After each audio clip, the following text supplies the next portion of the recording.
So welcome back. In this particular video, we are going to talk about software analysis models. Previously, we were talking about some basic definitions and about software engineering, software systems in our introduction part.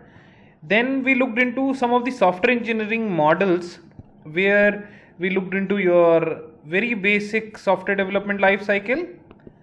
Then we talked about your waterfall model, after which we looked into your prototype model. We also had a discussion on your rapid application development model. Then we talked about your spiral model.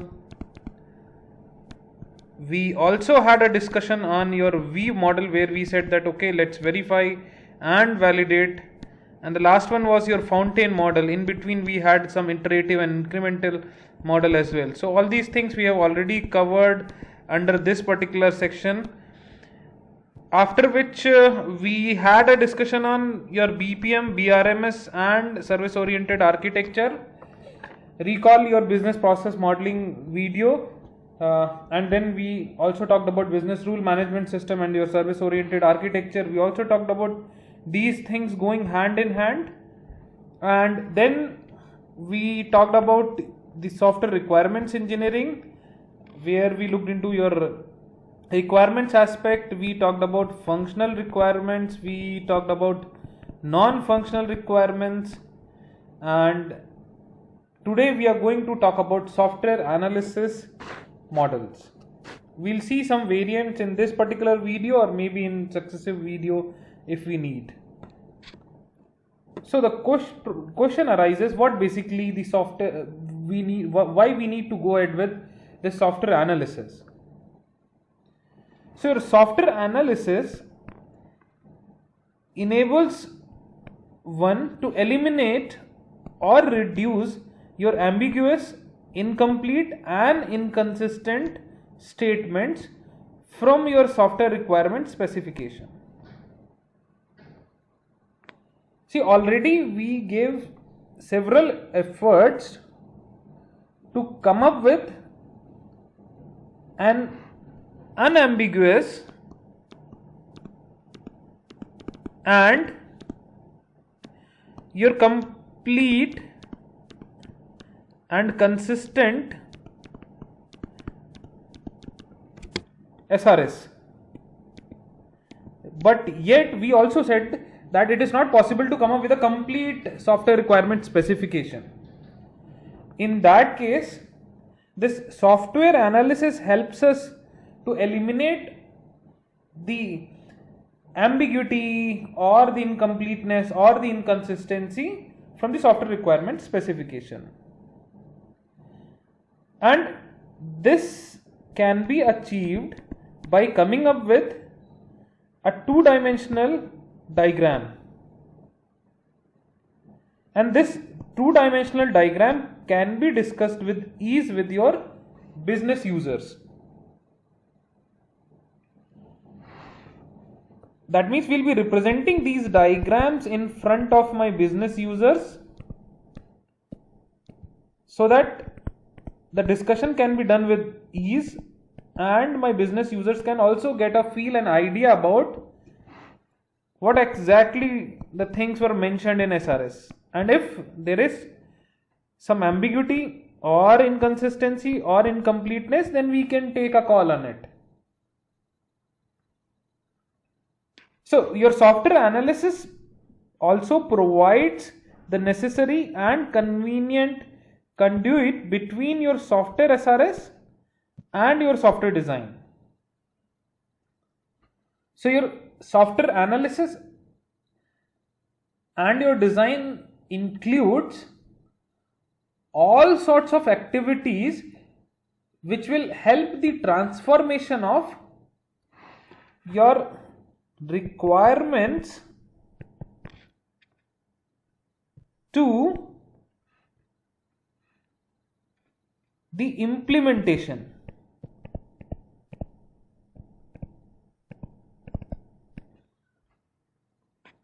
Your requirement specification specify all the functional and the non-functional requirements or the expectations or the attributes which I'm expecting from the software. And these software specifications come in the shape of your human readable and your understandable documents. So these human readable and understandable documents have nothing to do with the computer, although these days we have the tool from which using which I can come up with the diagrams with the help of these requirements documents. So your software analysis and design is something which is an intermediate stage which helps human readable requirements to be transformed into your actual code.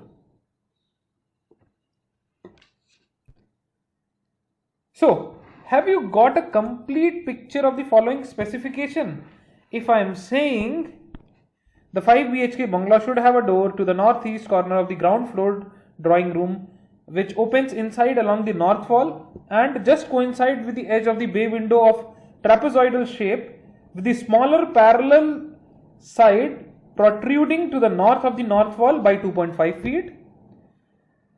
There should be another bay window in the drawing room with a gap of 5 feet with the above mentioned bay window and whose west edge coincides with the northwest door that opens inside along the north wall, and the specification continues. See, after all these statements, what you are going to visualize? Nothing. Because by the time I have reached here, I have forgot, I am not in a position to recall the specifications which were listed here. So, the analysis of the above specification of a customer using your plan and elevation diagrams will offer much better clarity to both your customers and the builder as well. See, by all these statements, coming up with a building will be very tough. If I have a plan, I have the elevation. Recall what basically the elevation and plan is. It's from your engineering drawing classes, right? The front view and the top view were comprising with your plan and elevation. That gives you an idea that okay, how this particular thing is going to look like. That means for any particular object or a building, the front view and the top view is your plan and elevation. So all these statements aren't going to bring any impact till the time we come up with some diagrams. So for the software analysis, I have several models. What kind of models? I have data flow diagrams. I have use case analysis. I have use case activity diagrams. It is called as UCATs. And your state diagrams. So what we do is we have data flow diagrams, which are your DFDs.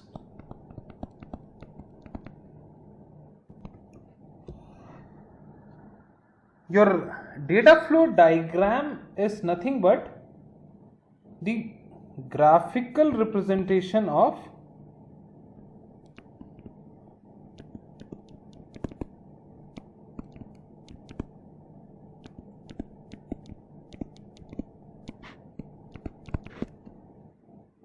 data flow.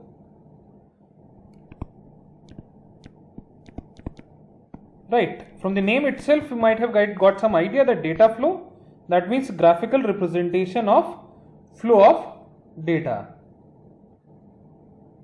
And what kind of flow? It would be either the incoming flow or the outgoing flow.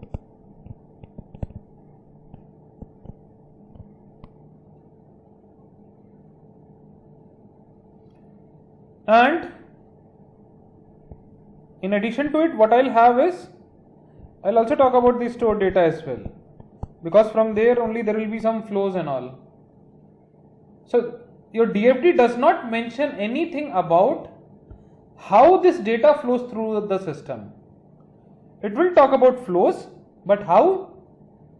I'm not going to talk about that in case of your data flow diagrams. And that's what a major difference between your data flow diagram and flowchart is, right? So we have like DFD, then we have flowcharts. Here I'm not going to answer how the data is going to flow.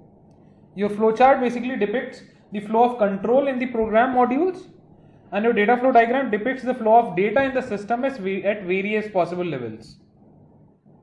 So DFD will not be containing any of these your control statements or your branch statements, right? So all these things will not be there. And this data flow diagram can either be your logical or your physical. So your logical one will concentrate on the system process. In addition to that, the flow of data in the system will be added. Like for example, in your banking software system, how the data is moving between different entities will be the part of logical DFD. In case of physical DFD, it will be showing the data flow and in its actual implemented way in the system. So it's like more specific and more closer to the implementation part. So what do these data flow diagrams offer us? One thing is your diagrammatic view. Your diagrammatic view of the flow of data through the business operations. And these operations are the ones which are being automated. Right? Anything and everything is automated with the help of these software systems. Right? That's the basic purpose of using the software systems, to ease out our work that is done by automation. So now, why the flow of data is important for building a software package? The question is like, why the flow of data is important for building a software package? So in any software package, there will be several modules.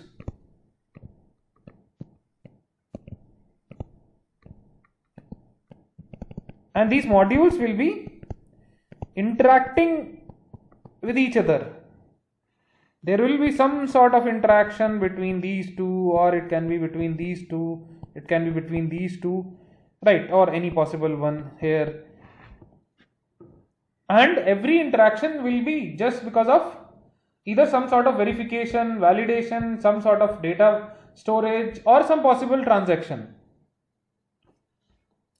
Some sort of software transaction, to be very specific.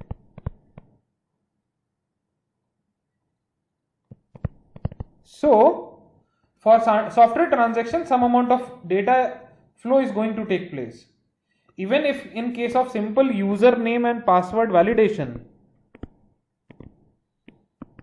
in case of let's say logging into your Amazon account, data flow takes place.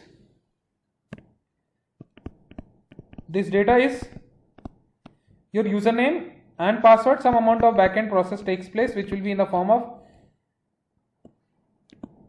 data username and password matching. And once again your data flow takes place. That would be in the form of returned output, which is a logged in screen. Right. So let's talk about system analysis using these data flow diagrams. And this will much more precisely answer to this particular question. Right, so let's see the software analysis done using your data flow diagrams.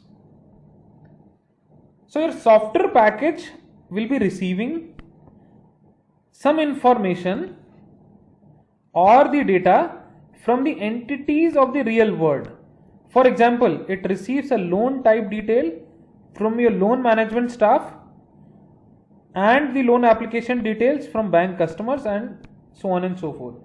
Right, just like here in your Amazon example, we were getting some username and password. That was the very first basic step. Right. Then your software package receives some information or data from the data stores. For example, get loan type detail from the data store before they are modified. I need to get the types of details about the types of loans.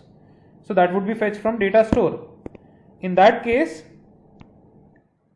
the data will be received from the data store instead of receiving from the real one entity, which was happening somewhere here. This time we are talking about receiving from the data stores. Now, once my software has received the data, it is going to process it now. So it processes that information or the data as per the steps of the business. So as per my business rules,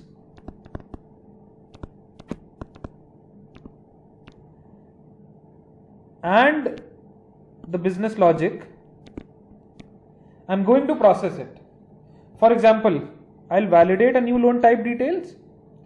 This will be underwrite an existing loan application details and any possible thing, right? So based on the business rules, for example, in this case, in the Amazon's case, the business rule says let's validate your username and password, then only let the user get the access of the orders placed by him or her.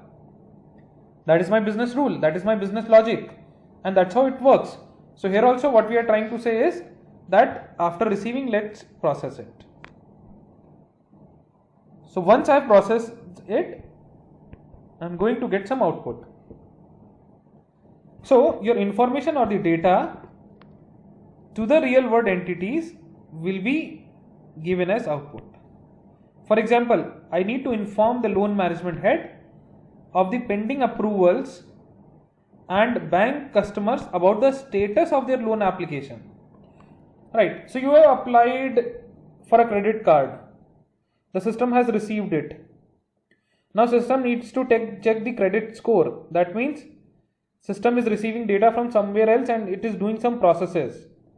Now whether my application is approved or not, that will be in a form of the outputs.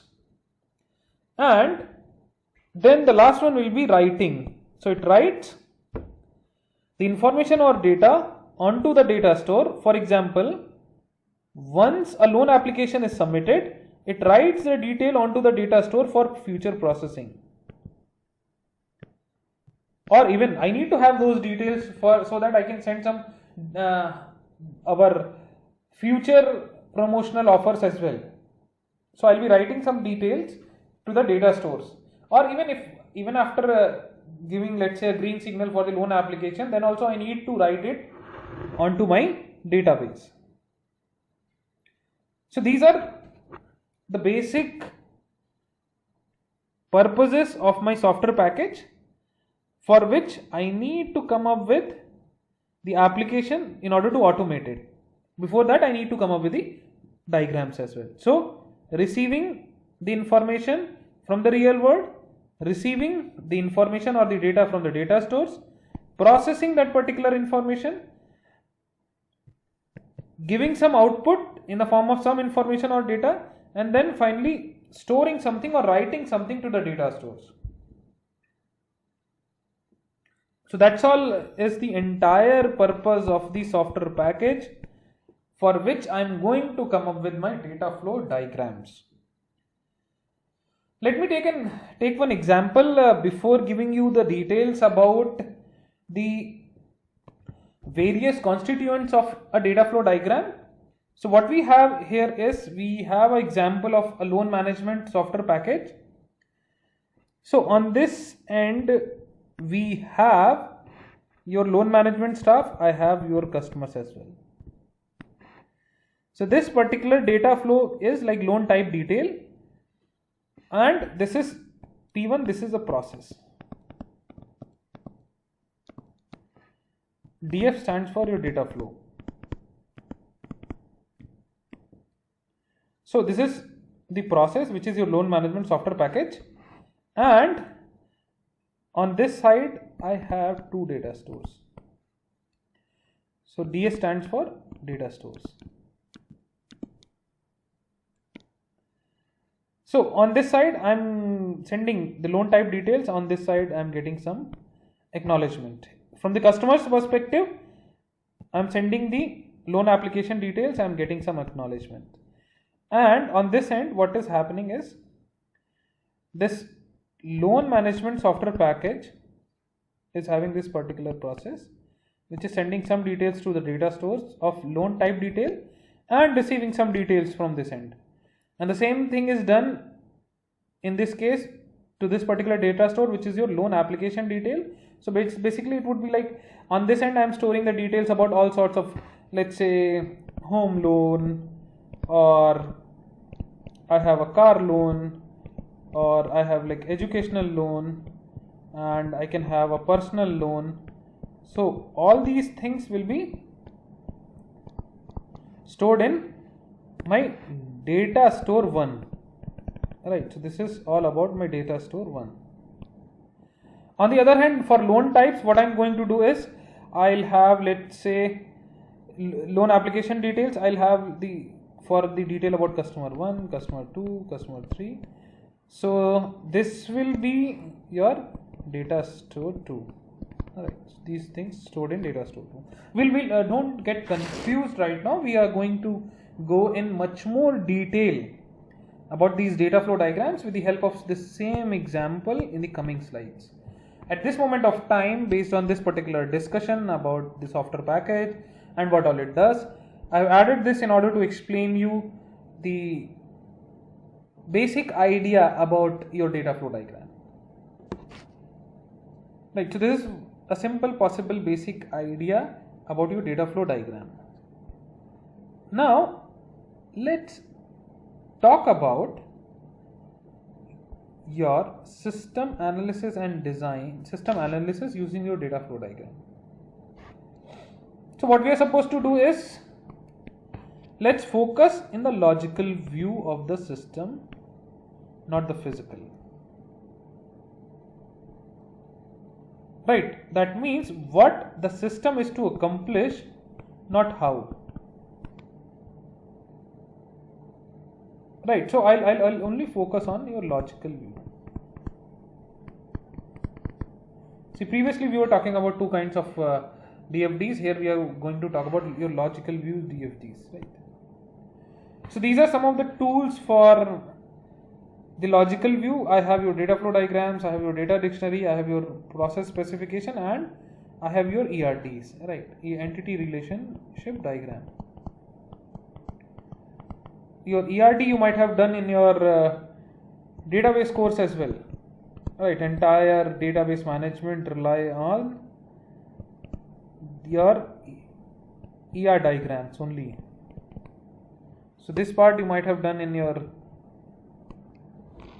database management course, your entity relationship diagram.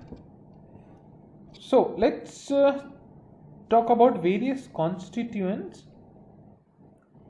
of this data flow diagram. To start with, what we have is we have sources and sinks. Right, we have sources and sinks.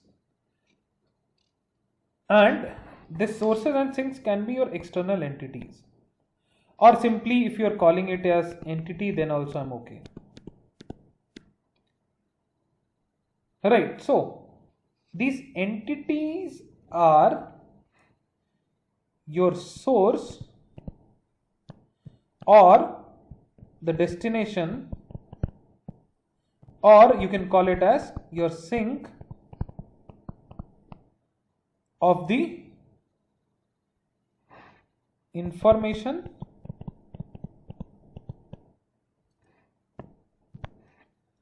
or the data, right? Whatever term suits you. So entities, these entities are represented by your triangles, right? This is nothing but your entity. So any class of people, an organization, or another system which exists outside the system you are studying.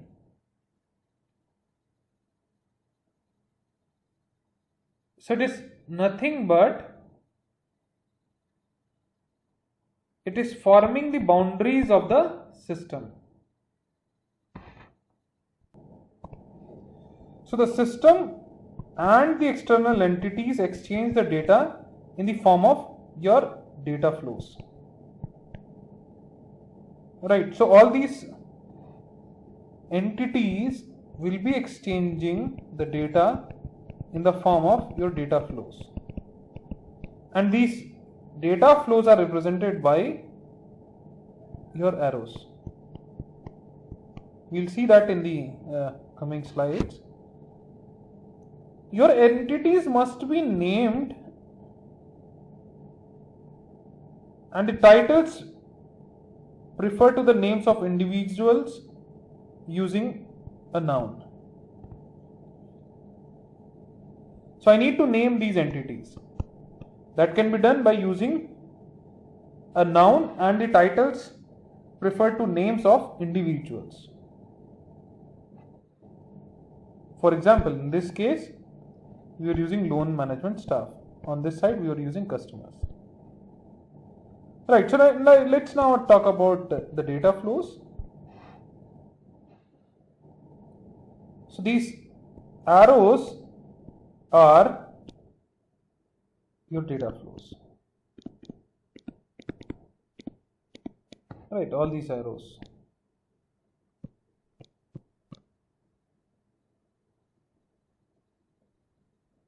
So what it does is, it gives you an idea about the movement of data, which is depicted by your pointed arrows.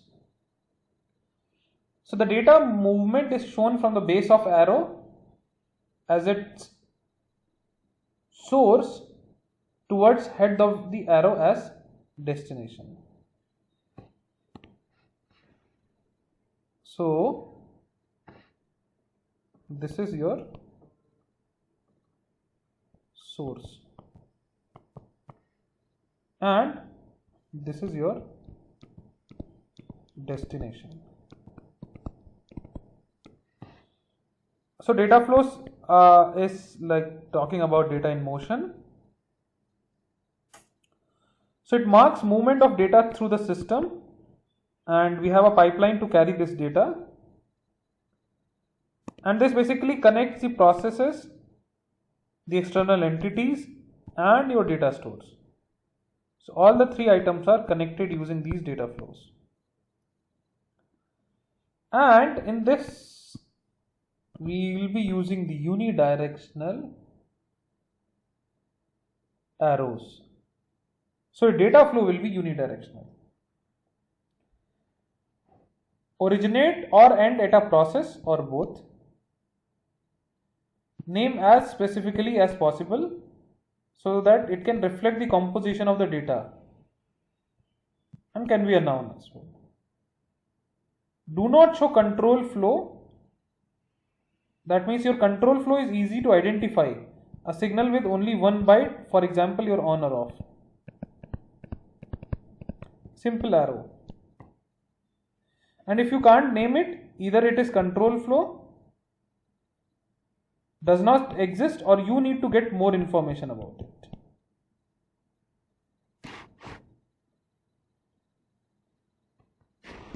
Now, so we talked about your source and sink, then we talked about data flow. Now let's talk about your process. So the activities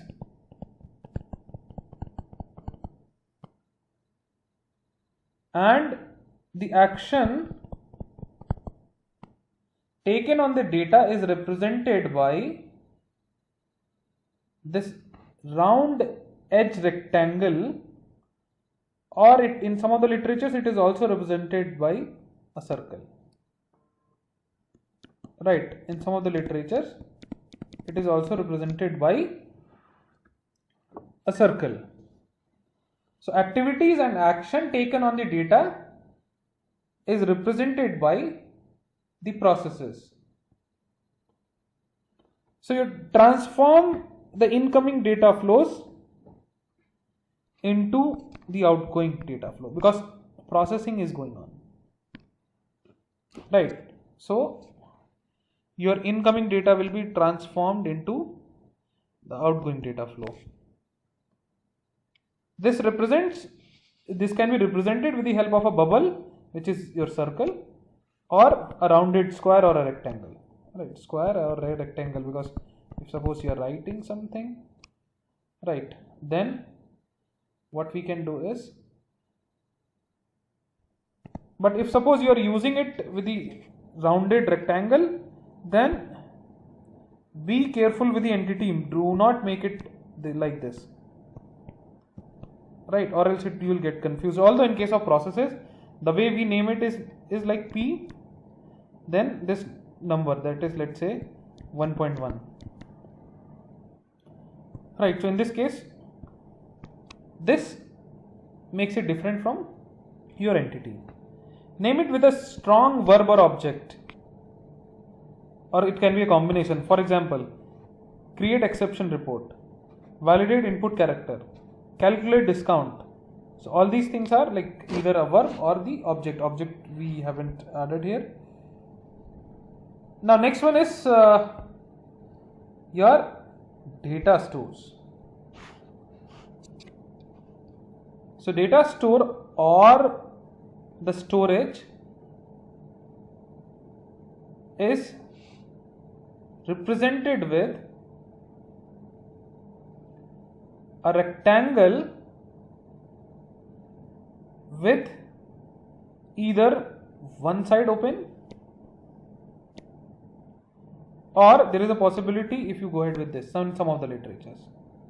Right, so this is your data store,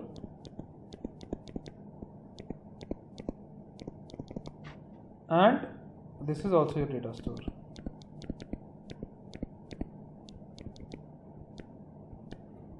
Right, the way I have represented here. So it's like with absence of both smaller sides, it can be your open sided triangle, or else rectangle, or else it can be your one side missing rectangle. So data store is like data at rest. This represents holding areas of collection of data. The processes add or retrieve data from these stores. So the processes which we saw here will be either adding or will be retrieving the data from these data stores. So I can name it using a noun, right? And it's advisable not to use a file. So only processes are connected to data stores. Now this point is something which is very crucial. That means I need to connect the processes only.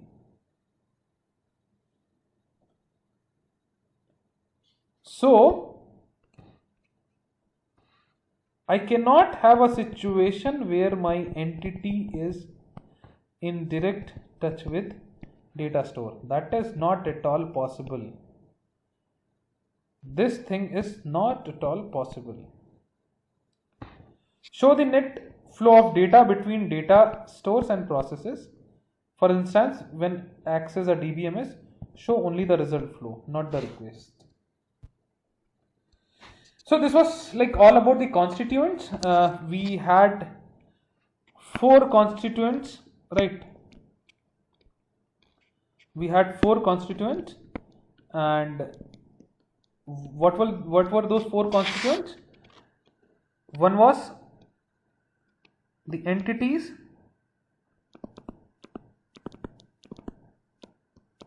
then we had your process, then we had your data flow, and then we had your data stores or data storage. Both are same thing. So 4 constituents: entities, process, data flow, and data stores. Now let's talk about different types of data flow diagrams. So what we have is, we have a level 0 diagram, which is also called as your context diagram. So your level 0 is the highest abstraction level.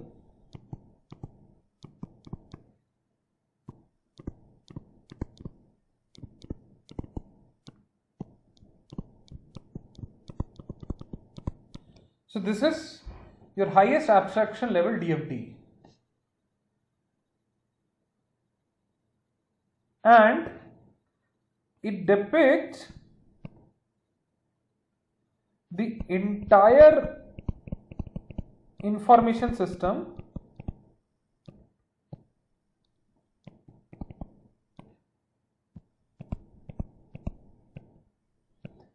as one diagram, and this diagram conceals all the underlying details, and that's why this level 0 diagram is also called as your context level diagram. So it sets the basic context of the diagram.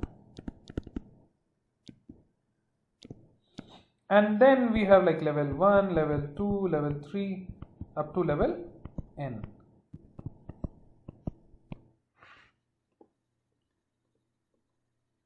Right, so for, let's say I have a level 1 diagram.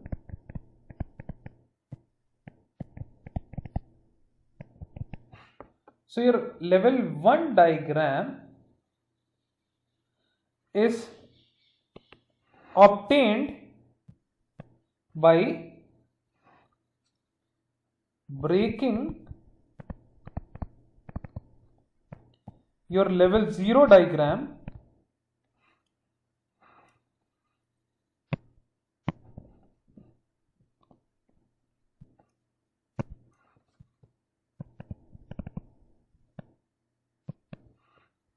into more specific level.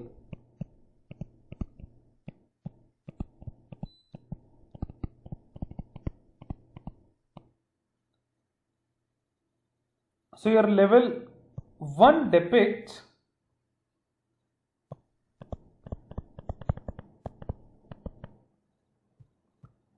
your basic modules in the system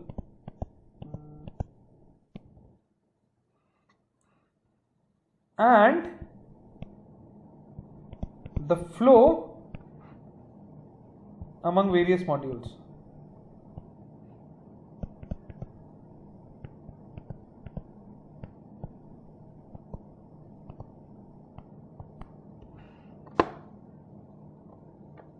So your level 1 DFD also mentions the basic processes and the source information.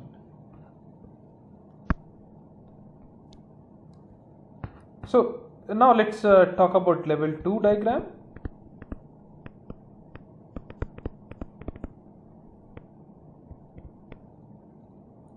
So your level 2 diagram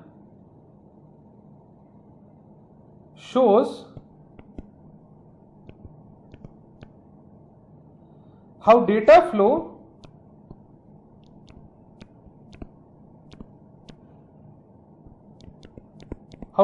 flows inside the modules mentioned in level 1.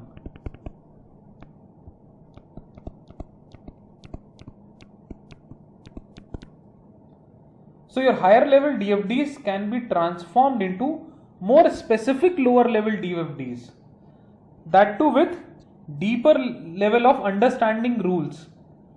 Unless your higher level DFDs are further transformed, so up to the extent the desired level of specification is achieved. Right, that means the ultimate aim is to reach to a particular level X. So it can be your 1, it can be your 2, or it can be your 3, and this particular level X is giving me the specification which I actually wanted. So your level X is taking me to the desired level which I was expecting. Means I started from level 0, DFD level 0, then move to 1, then move to 2, and then move to level X, and where I thought of taking a halt in order to claim that okay, this is what I was expecting and this is what I have achieved. Right, so this was all about your basic idea about data flow diagrams. In our next video, we are going to talk about level 0. We'll see some examples of level 0, then we looked into level 1, and then we look into your process description. We'll talk about data flow diagrams. We'll take some more examples and we'll move ahead further. So, see you